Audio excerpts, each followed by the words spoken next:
Good morning, good afternoon, good evening, wherever you are. Welcome to the seminar at the UCLA Anderson School, the Center for Global Management. We have today a terrific panel. My name is Sebastian Edwards, and I am the Senior Associate Dean for Global Initiatives and the Faculty Director at the Center. And we have a panel on equity, diversity, and inclusion in the workplace around the globe. And we're very fortunate to have three magnificent leaders, three women, incredibly accomplished with a lot of experience in the issues that we want to discuss. And it's a truly global panel. We have Manola Sanchez, who is in South America, in Santiago. We have Marilu Calera, who is now in London. We have Katrina Jones, who is in Atlanta, Georgia, and I am here in Los Angeles. So we have different continents, different coasts within the U.S. Marilu is the Chief Operating Officer in a Citi Private Bank. Manola is a strategic consultant, former dean of the premier business school in Chile, a school with which Anderson has had through the years a number of strategic alliances. And Katrina is a diversity and inclusion leader at Amazon Web Services. So I am truly honored and very happy to be able to moderate this discussion. Now, remember to our viewers that we have Slido, which is a very good platform. You can ask questions, you can see which questions others have asked, and then you can vote on them. So if you like a question and you want our panelists to address that question, you don't have to ask it again. All you have to put is a thumbs up. Okay, so let me start. I think that we're going to start the way I see you in my screen, Manola, Katrina, and Marilu. And I was telling our panel before opening up that I had a prepared statement or introduction where I was going to say how important the issue was and so on and so forth. And then I said, we don't need any introduction. I mean, all you have to do is open the paper, and the issues that we want to discuss, inclusiveness, the role of women, and making the workplace more friendly, it jumps at you from the paper. So as I was telling them that on page 11 of today's New York Times, there is a story about Australia. And the story has two aspects that I think are very important to us. And the first one is about men interrupting women at business, political, or other type of meetings. The interruption. And in Australia, they call this man-terruptions. Instead of in, you substitute in for man-terruption. And the story says that there is a member of the cabinet in Australia, Cabinet Minister Anne Ruston, who was with the Prime Minister in a TV show, and she is leading an investigation into sexual improprieties within the political sphere in Australia. And she's asked a question by the anchor person. She begins to answer, and she's interrupted by the Prime Minister, who takes over, gives his own view, and when he finishes, he turns to his colleague, Cabinet Member Anne Ruston, a woman, and says, now you can continue.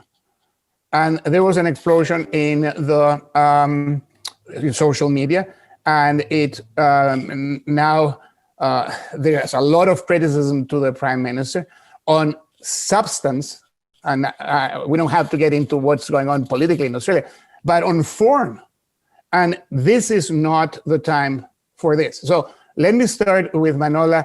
How do you react to this issue, and how have you I'm not going to ask you if you have encountered it, because I have interrupted you many times, so I know you haven't. But what do we do with this? I mean, how do we handle it? It is, I think, it's more than mansplaining. It's man-interruption. So, yeah. Manola, thanks for joining us.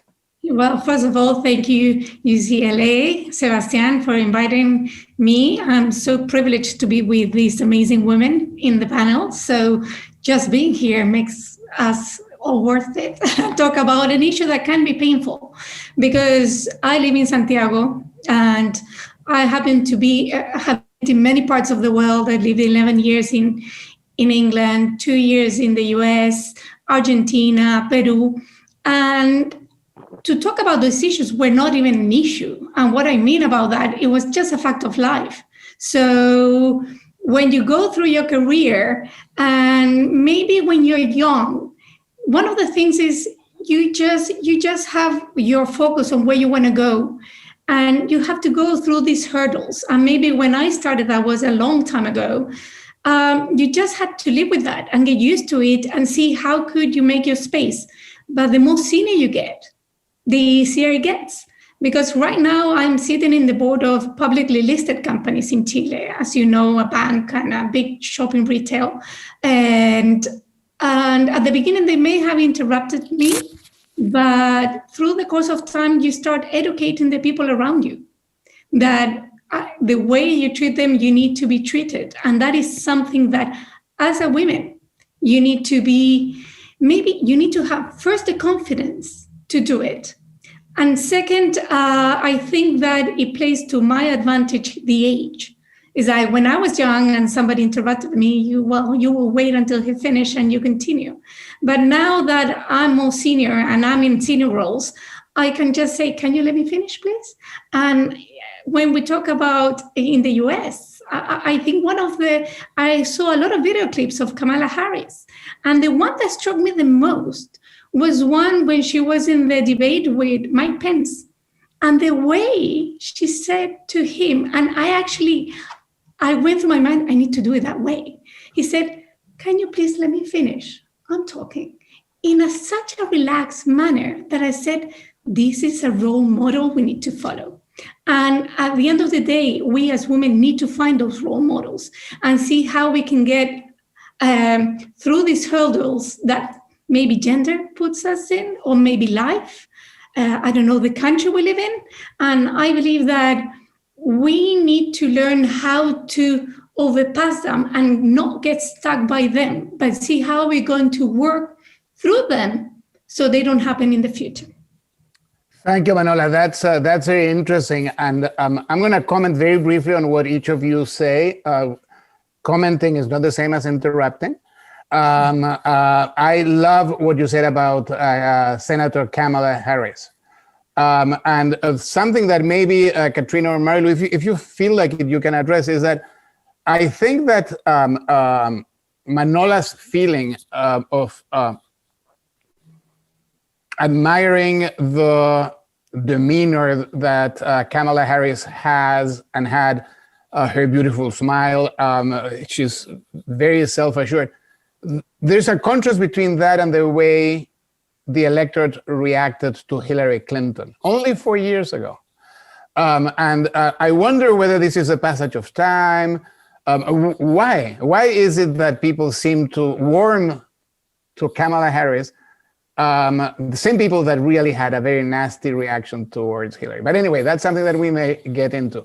So Katrina, what's your reaction in general and your experience, and how do we handle this whole issue that I've illustrated by the interrupting of men interrupting women, but it has so many other dimensions? Yeah, I think, it stems from how we socialize girls and women in our societies. To quote Reshma Saujani, who's the co-founder and CEO of Girls Who Code, we teach girls to be polite and we teach boys to be brave. And that's the root of it. Girls are taught to be courteous and to consider other people ahead of themselves. And boys are taught that their self-interests are the most important. And so, of course, as you get older, you know, that becomes embedded to always look out for, to be thoughtful of and helpful of others or to others, versus, you know, boys to clear a path, you know, for or in service to your self-interest. And so it shows up in the workplace, and some of the norms around how we communicate and what's acceptable, you know, whether it's interrupting, mansplaining, or taking credit for someone else's ideas. And these are microaggressions that add up over time. And so I liken it to paper cuts, right? Like one paper cut isn't so bad. It doesn't feel great, but it's manageable. But over time, if you keep getting paper cut after paper cut, it becomes a bigger wound, and it's much more difficult to address. So I think in addition to, you know, looking out for role models and people who we might be able to adapt some of their styles or their approaches to stopping or disrupting man-interruptions, I think we also need to really focus on teaching men how to make space for others and how to be considerate and courteous. Thank you, Katrina. I think that that's very interesting, and it again, I'll make a very short comment and not interrupting. I wanted to interrupt, but I controlled myself. But this is an issue that, where Katrina, you said educating boys. I have 2 grandchildren who are boys and 2 girls, and we try to educate them. But this brings me to what is known, Marilu, as the Nordic paradox, which is that the Nordic countries, the Scandinavian countries, Finland, Denmark, Norway, Sweden, and Iceland, have really tried to level the field gender-wise. And yet it's the part of the world where the most women are nurses, where the fewest women are engineers, where the stereotype, although there are all sorts of rules and so on and so forth, and are repeated, and people don't understand why it's going on. Maybe not enough education at the very young level. I don't know what it is, but let me get Marilu's reaction to this whole the broad issue. I mean, this is like an introductory conversation. Yeah. Yeah, you know, I think similar to Manola, right? When you're younger and you're kind of walking up the ranks of your career, one is usually you're not even asked to comment on things, right? So you're just sort of overlooked. So the fact that you do get asked and you get an opportunity to speak and then you get interrupted, and she's right. When you're at a junior level, you take it, you sit there and you just sort of wait it out and then go on. But then as you get older, as you become a leader, you have more confidence, and absolutely right, because I've seen it happen with men and men as well. In my experience, where they interrupt each other and they tell each other, you know, let me finish. But it can be done in a very aggressive and negative manner. But I think doing it sort of in a more relaxed and so that it doesn't become a hostile environment. But I think also more important as a leader, what you can also do is do that for somebody when you're seeing it happening, right? So if you're in a meeting and you see somebody interrupting somebody else, you can, as a leader, then stop them and say, wait, let them finish. They were trying to make a point, then you can speak afterwards. So those are the kind of things, you know, that I get mindful of because of previous experience. And or if you do interrupt for whatever reason, because you need to do that, you stop when you're finished and you say, you know, you sort of acknowledge it. I interrupted you, I'm sorry, but you were trying to make a point. And hopefully your interruption wasn't to speak for them, but just to make another point, which is still rude. But I think as a leader, one of the things you can do is set that example so that people will have the confidence to do it, or to teach others not to do it. Thank you, Marilu. It seems to me that we need Add something. Let me just say that it's gonna no, don't interrupt me. No, that's what I raised my hand. That's what I was trying to say. I really liked what Katrina said about the paper cuts. And the other side of that is teach little things related maybe to manners. I mean, every little thing you teach to your kids about manners, every tiny one on its own, if they violate it, it doesn't matter, but the whole makes someone that you can go take out to a restaurant. So maybe that's what we have to do. Manola, please. Yeah, no, I just wanted to add that maybe one of the positive things that have come out of actually all being in screens right now and most of the meetings in Zoom, that all those interruptions become bigger. I don't know, I can't get the word right now, but you can see them in a bigger lens than maybe all sitting at a table. And that has helped a little bit in a way that we all have to pace ourselves, just like now, while trying to get your point in. You just need to resource to different kinds of way, but in a way you're respecting the other one to finish, but telling him, I want to say something, but I let you finish. Before, when you were sitting in a big table with a lot of people, actually being interrupted, you could get away with interrupting much more than you actually can get through screens. So one tactic that we have used in academia in these big tables, not that academia is a great example of gender equality, quite on the contrary, but one thing that we have used, and it's not about gender, it's about interrupting, is you raise your hand or you have your nameplate, you put it vertical, and you're added to the list. First come, first serves. But if you need to make an urgent commentary, which is an interruption, you raise your two hands, but you only have 30 seconds. You can jump the queue, but you have to go like this. And it's a little bit embarrassing because if you raise your two hands and then you say something that is really, you could have waited and be added to the list. So, but these are the little things that we may want to teach. Katrina, you wanted to say something? Yeah. I think similarly, we have been collecting and also sharing inclusive meeting tips. And these are tips that we share amongst teams and across the business to be more thoughtful, considerate, mindful of how they're making sure that everyone is involved in a conversation within meetings and that they have an opportunity to contribute.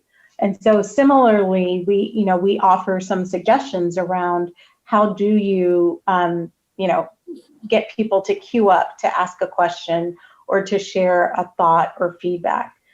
Sending materials in advance so people have time to review and formulate their thoughts. Because if you're an extrovert, you're always going to have something to say. Sebastian, I know you know what that's like.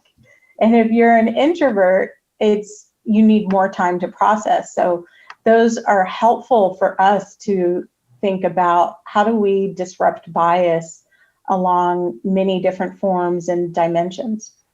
I love what you said, Katrina. So many questions come to my mind. How are your organizations dealing from a managerial point of view? Is HR taking the lead? Is it across the board, every unit and every manager on her own or his own is trying to promote inclusiveness and civility and so on? Are there special, I know that, Katrina, that you are an inclusiveness executive, but do you report, I'm interested in your different organizations, the bank for Manola, the bank for Marilu, and Amazon for Katrina. So Marilu, talk about anything you want, but the way they organize, the way formally you guys are dealing with this, because it's very different if you allow people say, okay, everyone should try, than if you have a formal channel. Right. So there's many different channels at Citi, the way this is being communicated or shared. But I think I've seen other things that get communicated through. And what I see is it has to come from the top, right? Because otherwise it's seen as lip service. So it has to be, people have to see an example that leaders are doing something about this. And with City, the last few years, there's been a huge change in culture and how they're dealing with themes like inclusion and things like that. So for example, Mike Corbat, who's about to leave as CEO, and Jane Fraser, who's a woman, is going to take over in February. So for City, it's massive in the finance industry, right? So when that was announced, which we at City had been expecting because how she was seen as being groomed, going from business to business. And I'm lucky enough that she spent about 4 years of her career as the CEO for the private bank when I was there. So, Jane, when she was in London, used to walk the floor and say hello to people, right? She was personable and she was connected to the people that worked for her. But even years before that, every senior leader in Mike Corbat's team led an affinity group, right? Whether it was gender diversity, pay, Black, color, women, or whatever it is. They all led one of those, so that it was, and they had to come up with different ways of how do you communicate that message down. And look, City's huge organization. There's over 200,000 people. So you need to tackle it in many different ways. I mean, HR obviously had a lot of sessions as well, but they were also, the more recent one, right? The Black Lives Matters issues. Our CFO is Black, and he spoke up and wrote a letter to the employees, and it was very heartfelt. And again, it's kind of that sharing. It's kind of that sharing your personal and how it affects you, so that so that people can see it. This is not just a theory or something that people talk about. This is something that affects them, their lives, and affects them personally. And it encouraged people to have these different discussions. And I think that's what you need. It can't be something that you task a committee to go do. It has to be something that permeates throughout the whole organization. Yeah, I think that we have to engineer this. I, for many years, have groups in my class, and the one rule for these groups, between 5 and 7 students, was that they had to be diverse. And the example I gave is, I don't want 5 Argentine polo players to just be in the same group. And it turns out that by doing this, quite a few long-term relationships evolve. So I have grandkids that of sorts that have come out of this diversity, and some Manola, because they moved to Chile, right? So engineering in that way, Marilu, does the bank, when new recruits come in, do they make sure that they are mentored or they are put in groups, and the same for all of you, that have some notion of diversity? I mean, I know that in our executive MBA program, we form groups that stay throughout the program, but I don't know if there is an effort made that every group has so many people of color, so many women, so many from different foreign nationals. Is there an effort, or would it make sense? Yes. Would it make sense to do that, or it may be counterproductive? I don't know. I'm asking, genuinely asking. At City, it's not. So the metrics before were very much more of the diversity in your group, and every year, as part of our extras, we go through promotions. Now this is happening now, year-end reviews and promotions. HR will ask you to take a look at your population and just see, what is the breakdown between men and women in your group, and what is the population of men and women that you're promoting within your group? Is it staying within that level, or are you promoting, mostly the men and not the women? So there are no hard metrics, but there's definitely targets that we're working towards, right? In terms of, and they were done, like every 5 years kind of thing, right? So at the business level, as well as the city metrics level, in terms of how many people, managing directors, women managing directors that you want to shoot for, and not just at the top level, right? Also directors and because you see probably, other organizations as well, at the junior level, it tends to be maybe even slightly more women than men. But as you climb up the ladder, it shrinks, right? So you want to try to keep that from shrinking too much. So those are the kind of metrics that we do have at City. Great. So let me turn to Katrina and ask the same question. Organizationally speaking, how is your company dealing with this? I know that it's active and that you play an important role, but for our audience, it will be very interesting. And I have two questions. And the second one is, I noticed that you have your pronouns in your name. I also have my pronouns in my email. I don't have social media, but in my email, I have my pronouns. I think that the name Sebastian, it's clearly a he, as Katrina is clearly a she. The reason I did it is out of respect for those people who think it's important to, in a way, give them the message.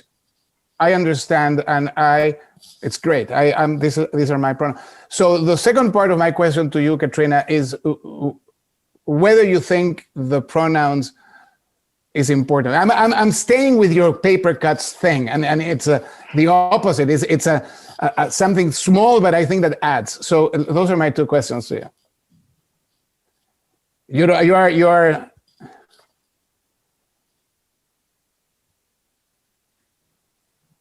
You're still muted.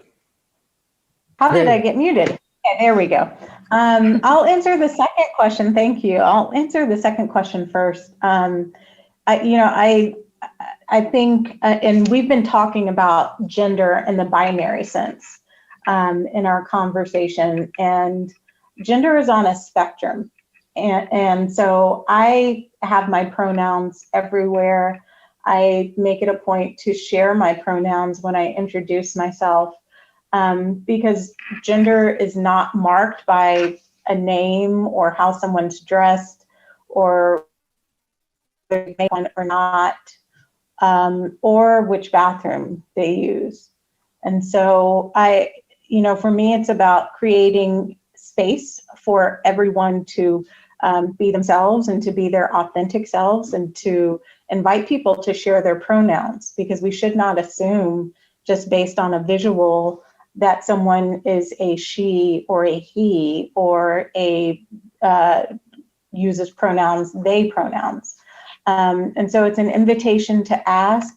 It's also, I think, similar to what you're saying, a signal to people who are gender non-binary or outside of the binary, male and female, to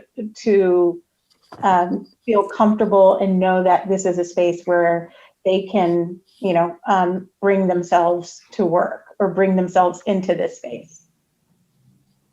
So, and that's important when you talk about the paper cuts. Also, the reverse of that is, what are the little signals and small things that you can do that signal to people that this is a welcoming and inviting space, not just for everyone, but specifically for marginalized people. What fraction would you say, roughly, of the executives at Amazon make their pronouns explicit in their? Maybe it's required. I don't know.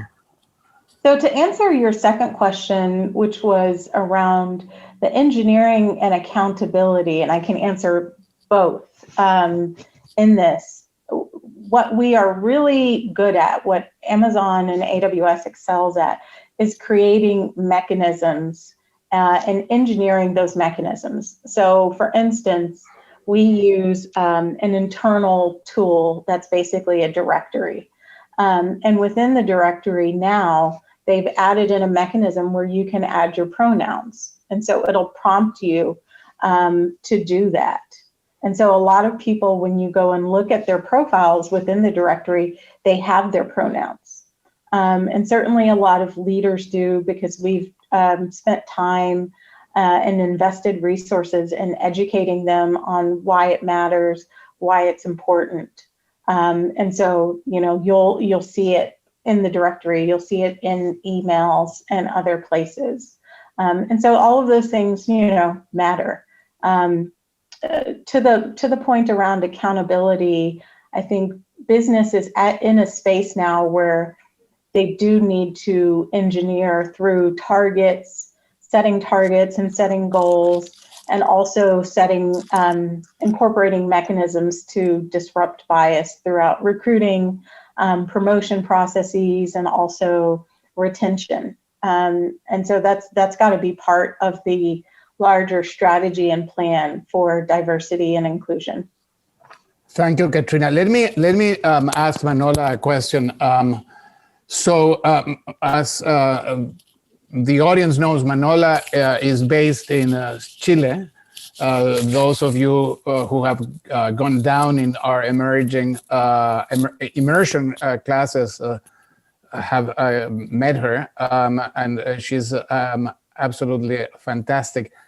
But she's living in a country that is going through a constitutional moment.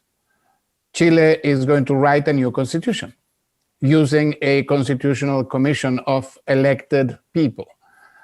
It doesn't happen that often. If you go back and look at new constitutions, most countries that were members of the Warsaw Pact, that is in the communist sphere, wrote after the Berlin Wall came down new constitutions. But more Western type nations, only Switzerland and Finland of the traditional countries have written a completely new constitution in the last 25 years. Chile is going to write a new constitution, and it is the only country where the elected body is going to have gender parity, 50% women, 50% men. Manola, tell us about that. How do you feel, and whether you think that doing that is going to make some difference? It will make, of course, a big difference. And what, I'm putting you on a spot here, a diversity-friendly constitution should look like? Well, there's been a huge discussion about that here in Chile. And actually, it was the women in parliament that actually pushed this legislation to go through for the new constitution before we actually went to this plebiscite and voted if we wanted this new constitution. And I'm completely for it. If you think that more than 50% of the population in Chile are women, and do you want those laws to be written for a majority of men? Or do we want parity? And believe me, this is a discussion still, something that you should think it's quite obvious. And maybe for all the ones that are sitting here, it's obvious, but it's not, because people, and the discussion goes around that maybe they're not capable enough to do it. So why should they do it? And I'm quoting, but that is something that still strikes me. It's like, as so many women have said, we have as talented women and men, but usually women are not as visible as men. And not because they're not visible means that they're not capable. And I think we tend to confuse those two things. And that is one of the things that I think women that are in leader positions should be fighting every day.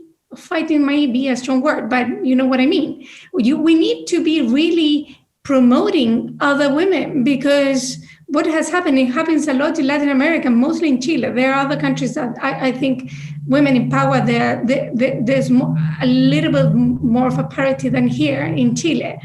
Is you always have to remember them, that there are as many women that are capable to doing one job than men. And in the bank still happens. And I'm going to talk about some experience that sometimes you see this new team that is going to be assembled to do this new thing. And I'm like, why are there not any women that they're leaders here? And I think and I believe that part of my role is asking that question. I become sometimes repetitive, and it's not only this bank, it's everywhere in the business world, that actually you have the women or a women to have diversity, but it's not about that. When you actually are in a position that you can ask these questions, you need to do it, because diversity is an asset. It's not just a quota. It's an asset for the organizations you're in. And for the Constitution, for sure, it's going to be a fantastic asset. And I will want diversity not only to be about women, but to be about all other types of diversity, because that's the way we actually are inclusive. And if we only think about quotas, we are thinking how to fill a box. But this is not filling boxes.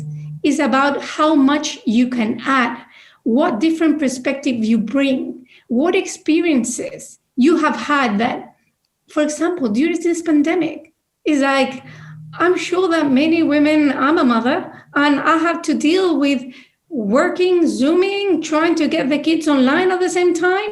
And believe me, I love my husband, but he has never really cared if one of my kids is in the Zoom at his class right now. So that kind of thing, it happens to us all day long. I don't know if in the rest of the world, but Chile, in Chile, it happens. So we have to remember everybody. Thank you, Manola. That's a very, very strong and heartfelt and just right on terms. Most of the Slido questions that we're getting have to do, we're staying on the gender issue, but we take the point that Manola makes that diversity, it's much more than that. But most of the Slidos that we're getting are men should realize that, for instance, this one says, men need to figure out how to be better allies for women in order to create an inclusive workplace. How can they do that? So how to educate men? And it's related to what Manola said about her kids. Reminds me of something very quite interesting. I'm going to share with you. I'm going to try to be as brief as possible. One of the most famous current novelists is the Norwegian Karl Ove Knausgaard, and he wrote a 6-volume memoir. And in the last volume, he talks about sharing, taking care of the kids. And he lives in Sweden with his Norwegian, with his Swedish wife. And one day the wife says, you know what? You are not doing your work. You're not doing your share, 50%. And he says, I'm sorry, I failed you. I will improve. 3 months later, she comes back and she says the same thing. And he's ready for that. And he takes out a little notebook and he says, I've counted everything. We prepared 722 bottles, and I prepared 400 of those. We had to change so many diapers, and he has done 50 plus a little more than that. And his wife, Linda, says, you don't understand. The quality of time that the kids demand from the mother is very different. When you are in charge of the kids, you watch the game, the football game, the soccer game, and you are watching the Premier League. And when John needs his diapers changed, you tell him, John, wait until halftime. If I tell John to wait when it's my time, it's like World War III. It's impossible. So you have to do more than 50 in order to be the same, to be equitable. So what this brings me is that there is this cultural issue that some of you have pointed out to, and this brings me to a concrete question. I know that where Manola lives, there is maternity leave. I know that where Katrina lives, there's no maternity leave. I don't know about London, Marilu, if there is maternity leave. Is there paternity leave in London? Okay, so Marilu, do you think that this makes a huge difference? Katrina, what are your thoughts? In the US, it depends on the company. Does Amazon give maternity leave? Does it give paternity? So I would like to, since Manola brought the kids, let's talk about this because it's a huge difference globally. And let's start with Marilu. So in London, it's a very, it's a very generous leave, right? So in London, in the UK, you can take up to 6 months paid, and then take another 6 months at a, not quite full pay, but you can basically take a year off and be guaranteed to return either to your actual job or a job that's similar in seniority, let's say. And most women, why wouldn't they, take the year off? And actually it's a little more than that, because you accrue your vacation while you're taking maternity leave. So you have over a year off. Paternity leave is 2 weeks. So it's quite a big difference. However, some of the firms now are starting to do this kind of sharing, right? Where if the woman has paternity, and if both couples work in the finance industry, they can arrange it that she takes 6 months off and he takes 6 months off, and they come up with a year. But that takes quite a bit of sort of negotiation and coordination between the companies. But the fact now that the 2-week paternity leave is now a standard practice in the UK is huge for the fathers as well. But also, what I've also noticed more in the last few years is I see a lot of senior women where their husbands stay home and take care of the kids. So that's more and more common, where it probably in the past, it was something you kind of kept quiet, but now it's very, and people are much more open to saying, we sat down, we looked at our careers, who got paid what and what they want to do. And it made more sense for her to work and for me to stay home with the kids. So well, I think there's more of that happening in the UK, and more progressive. That's very interesting, because not too long ago, I mean, during my professional career, many companies and organizations did not allow couples to work in the same company. When I was a chief economist at the World Bank, you could not work in the same vice presidency. So I was a chief economist for Latin America, so my wife could work in the Africa or the Middle East vice presidency, or Asia, but she could not work. We could not be, and that I think is is changing. Katrina, what do you think about and what does Amazon do? How are they trying to deal with kids? Now there are gay couples that have, I mean, families are now, they're not the traditional family of, I don't know, 50 or 100 years ago. How is Amazon doing it? And where do you think we should move in the US regarding maternity, paternity, children, and so on and so forth? Yeah. Well, the laws have finally caught up to sexual orientation, to LGBTQ plus families, and that, family is what you make it. So our laws are finally caught up, and our benefits can catch up now too, where we are working towards a blanket parental leave policy.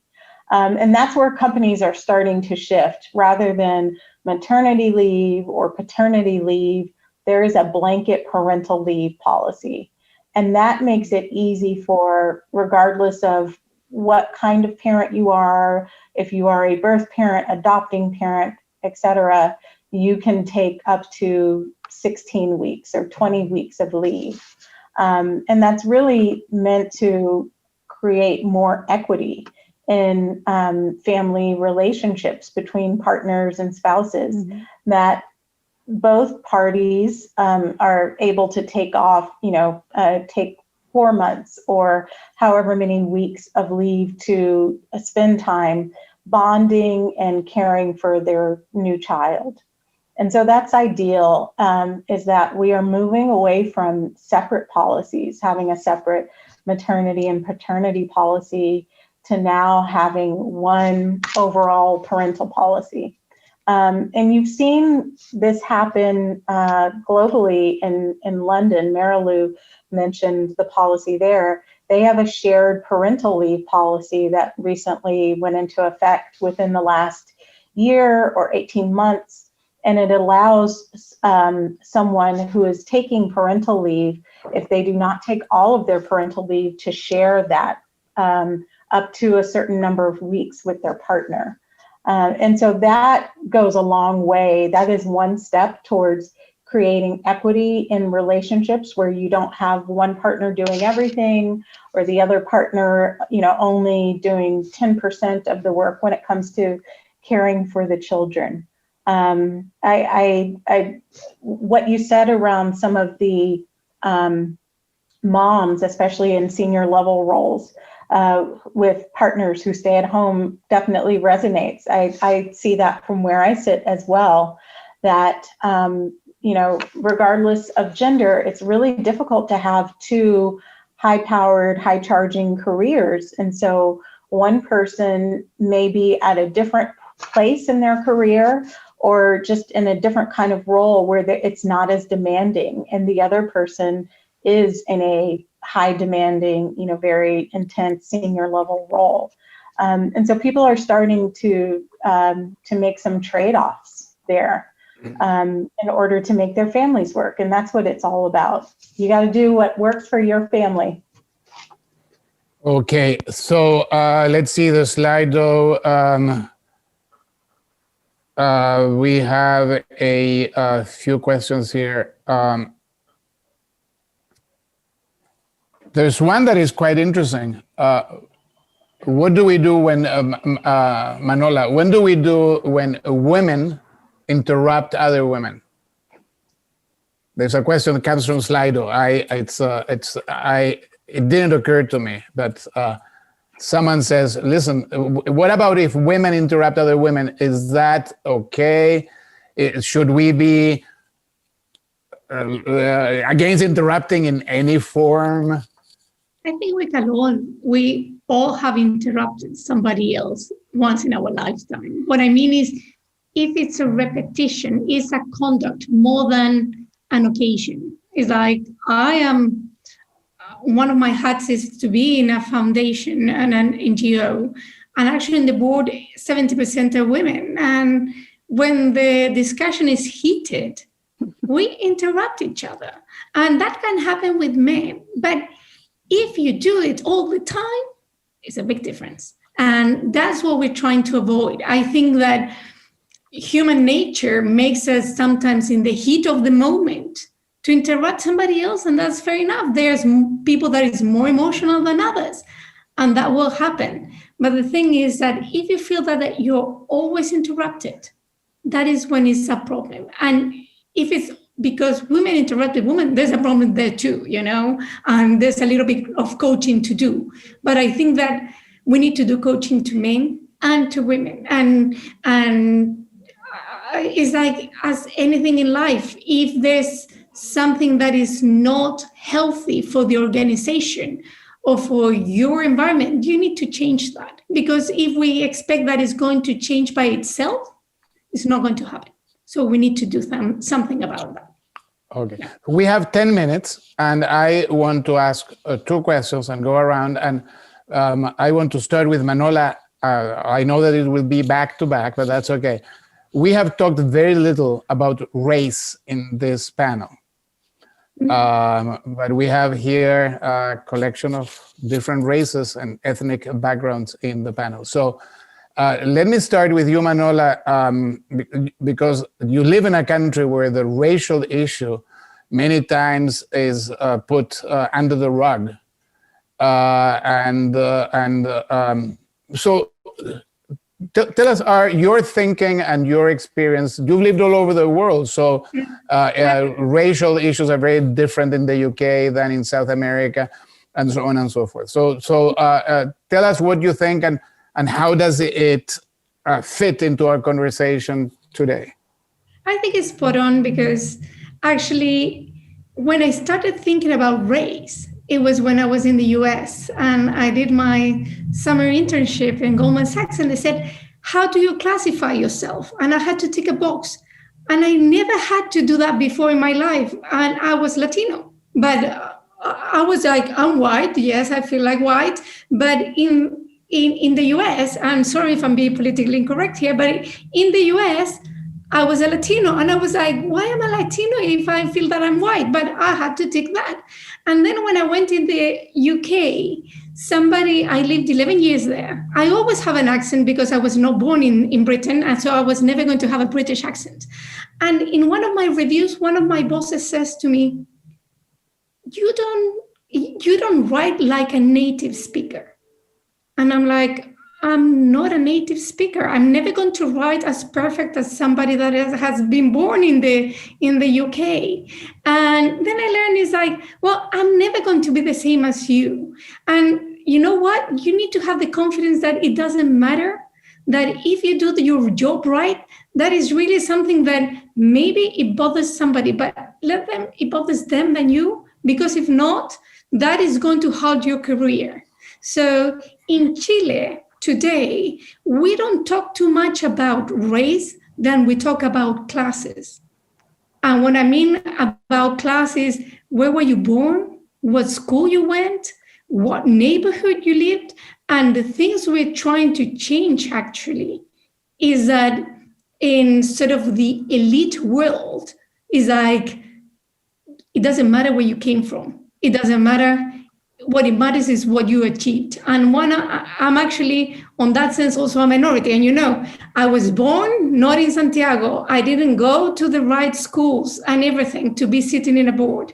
So I like to be, and I enjoy it as well, to be one of the ones that is the odd one, because that gives me the possibility also to be the spearhead to many others, and to know that that is one of my roles, and actually elevate it to mean something. And I think you women that are here, we all need to do that, because that's the way we're starting to break barriers for all the ones that are coming below us.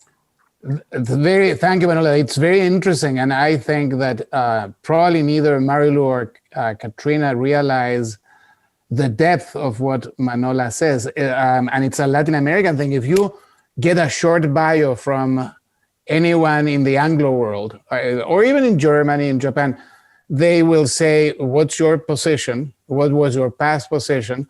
What were your professional achievements? And so on and so forth. You get the short bio of particularly a man in South America and in Chile. The first line is which prep school he went to.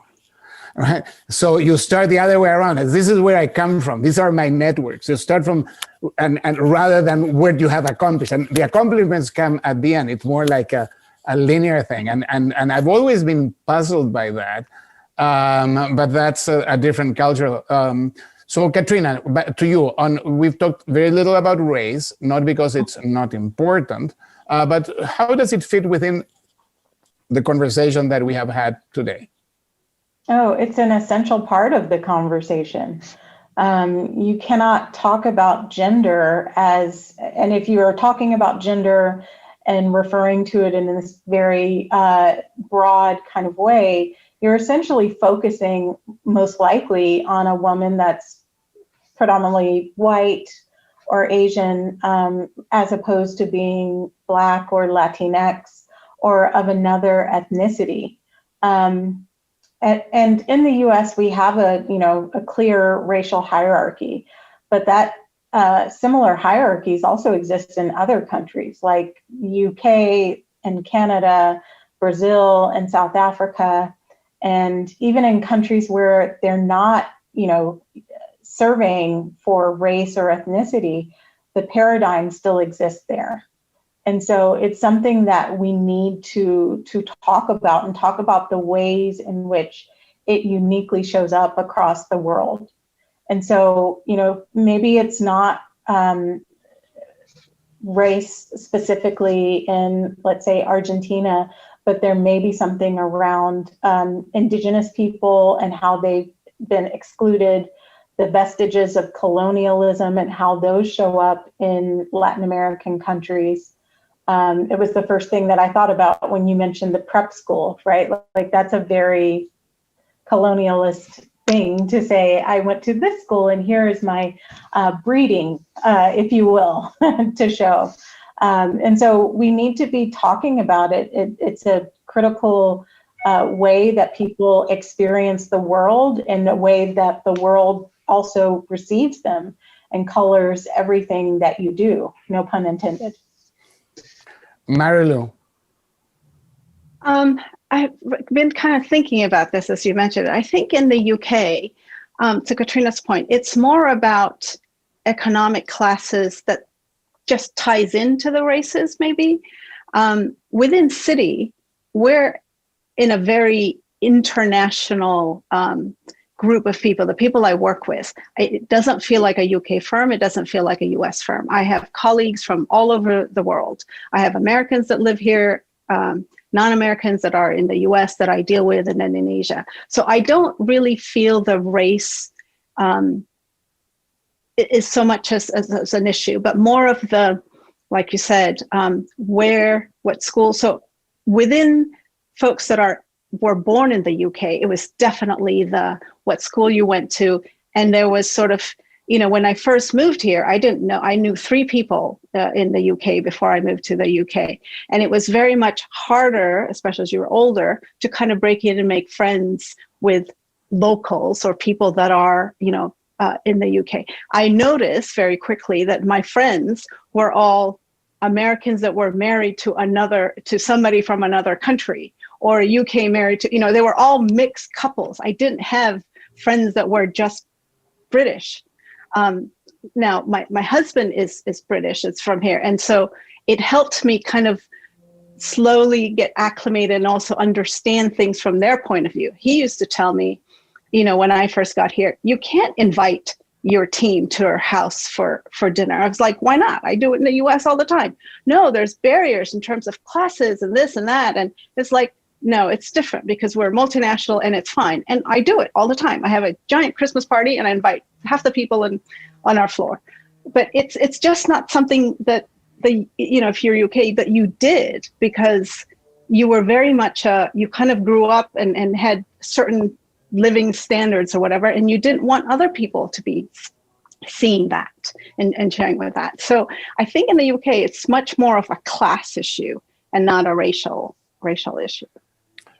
If I can challenge you here, Marilu, I worked within the UK and specifically on ethnicity. UK and South Africa and the US were my regions. And outside of London, it's slightly different because the country is more homogeneous. But within London and across, I'll say the UK, there is definitely an issue with racial and ethnic minorities. And specifically, the terminology they use is BAME, Black, Middle Eastern, and Asian. And historically, and also currently, this is a group of people, or these demographics have a harder time moving up into senior levels. And there are issues with pay equity as well as other inequities across different institutions. And so it also shows up. And one of the other things that was really interesting was when I would talk to my Black colleagues in London who are, born and raised in London, they would share very similar experiences in terms of how they experienced racism, similar to my experiences in the US. And so it was a universal tie for us in how we experienced racism across the continent. Well, it's definitely the case where, in terms of proportion perspective, the number of Black colleagues that we have is very, very small in London, in the financial industry. I can't speak for other industry, but in the financial industry, it's definitely harder. And I know from our perspective, there's city from a recruiting perspective. We do focus on, well, at least the events that I get involved with, we're recruiting young women to have, to see the finances as something that they can strive for, that they can succeed in. But certainly also other ethnic minorities and trying to reach out to them. But absolutely, in terms of the number of Black colleagues that we have is definitely small. But I think, and then there's certain other nationalities that definitely outside of the work environment, right? So young Muslim men I think, have a definite bias in terms of, just the religious bias in terms of that they're all going to be Islamic or radicals, and that is very strong outside, the workplace. That it's a very strong, and there's periods of times where it's really tense, and that's probably more of the race that has that tension than Black colleagues. It really is more of the Muslim community or religion. Manola, we are running out of time, but we really need to hear what you have to say. No, but it's just a thought, and it just came to me. My kids were born in London, and they went to a very multicultural school. Actually, it was a state school, and their friends were from all over the world. And when I mean that, his best friend was Muslim, we are Catholic. And for my son, there was never an issue of what color scheme, what religion they were. They were just friends, and they will play the ball together. And for me, I always said, you know what? There's hope, because the biases, we build it a long time. And what we need to work on is to keep those minds with that kind of perspective. And maybe it's a wishful thinking, but I think the more we talk about this and we make it mainstream, we are actually helping to actually eradicate these barriers, as I call them, because they are psychological barriers. At the end of the day, women, boys and girls at school, they all do the same and they feel the same, and we felt the same when we went to school. And it's actually when we start seeing that why do they treat me different to the other? And that's what, if you're in a senior position, you have an obligation, or you have sort of a mission to try to make those barriers smaller, or just to actually take them out completely. But I think it's a work of all the people that are there in this call to do that, because that's the only way that things are going to happen.